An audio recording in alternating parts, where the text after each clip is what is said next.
আজকেও সকাল থেকে আকাশের মুখ ভার। আমি জানি না এই ওয়েদার কবে কাটবে। এবারে এতটাই বিরক্ত লাগছে এই প্রত্যেক দিনের বৃষ্টিতে। মানে এটা জাস্ট আর নেওয়া যাচ্ছে না। তো আমি সকালবেলায় ঘুম থেকে উঠে এক কাপ গরম গরম চা খেয়ে নিলাম, যেটা আমার বহু দিনের অভ্যাস। অবশ্য আমি চা খাওয়ার আগে অনেকটা জল খাই। এবারে ব্রেকফাস্টে ঠিক করলাম যে একটু ম্যাকারনি বানাবো।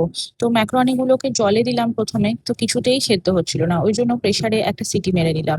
তারপর বেশ কিছু সবজি কাটা ছিল, সেগুলোকে একটু ভালো করে ভেজে নিলাম। আর একটা ডিম, একটা নয় 3-4টে ডিম দিয়েছিলাম। তো ডিম দিয়ে ভালো করে একটা ঝুরি ভাজা মতো করে নিলাম। এরপর ম্যাকারনি গুলো দিয়ে ওর মধ্যে পিৎজা পাস্তা সস আর প্রচুর চিলি ফ্লেক্স দিয়ে ভালো করে টস করে নিলাম। আর যা ইয়াম্মি খেতে হয়েছিল না, অসাম খেতে হয়েছিল।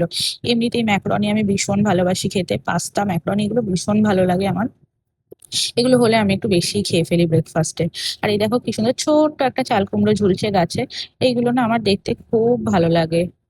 আজকে এরপর আস্তে আস্তে লাঞ্চের সময় হয়ে গেল। আজকে আমাদের লাঞ্চ বেশ ছিমছামি ছিল, একদম পাতলা করে চিকেনের ঝোল ছিল একটা, আর সাথে কিছু সবজি ছিল। উচ্ছে শাকটা মাস্ট থাকে, এটা আমরা প্রত্যেক দিনই খাই। আচ্ছা এই দেখো, এই আমাদের একটি ডগি, এর নাম ব্লু। তো ভেবেছিলাম এর সম্পর্কে অনেক ভালো কথা বলবো, যে ব্লু খুব ভালো, খাবার ছিনিয়ে খায় না। আম, খাবারের মুখের সামনে থাকলেও ও খায় না, আর সত্যি সত্যি তাই করে। কিন্তু আমি জানি না, মাংসটা, মাংসের হাড়টা সেই লোভ আরও সামলাতে পারলো না, একদম ছিনিয়ে নিয়ে চলে গেল। আর আজকে আমাদের না ইয়ামি ইয়ামি চাটনি হয়েছিল আমের। আর দেখো, এই চাটনিটা আমার খেতে কি ভালো লাগছিল, আমি খুব মজা করে খেলাম। এরপর দুপুরবেলায় উপরে চলে এলাম, দিয়ে ছোট্ট করে একটা ভাত ঘুম দিলাম। দুপুরবেলা বাড়িটা কি সুন্দর দেখতে লাগে না, পুরো চারদিকটা শান্ত নিরিবিলি। সেই চিৎকার চেঁচামেচি নেই, কোলাহল নেই। খুব ভালো লাগে দুপুরবেলার টাইমটা আমার। তো আমি একটু এদিক ওদিক ঘুরে নিলাম গোটা বাড়ি। এটা আমার ফেভারিট একটা জায়গা। এটা আমার বাড়ির, মানে আমার রুমের বারান্দা। আমাদের বাড়িতে প্রত্যেকটা রুমেই দুটো করে বারান্দা আছে, তার মধ্যে এইটা হচ্ছে সব থেকে বড় একটা বারান্দা, যেটা আমার রুমে রয়েছে।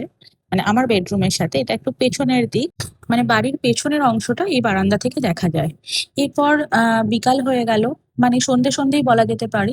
তো আমি ভাবলাম একটু লাইট গুলো জ্বালিয়ে নিই, তো চারপাশে লাইট গুলো জ্বালিয়ে আমি ঠাকুরকে ধূপ ধুনো দিয়ে রেডি হলাম জিমে যাব বলে।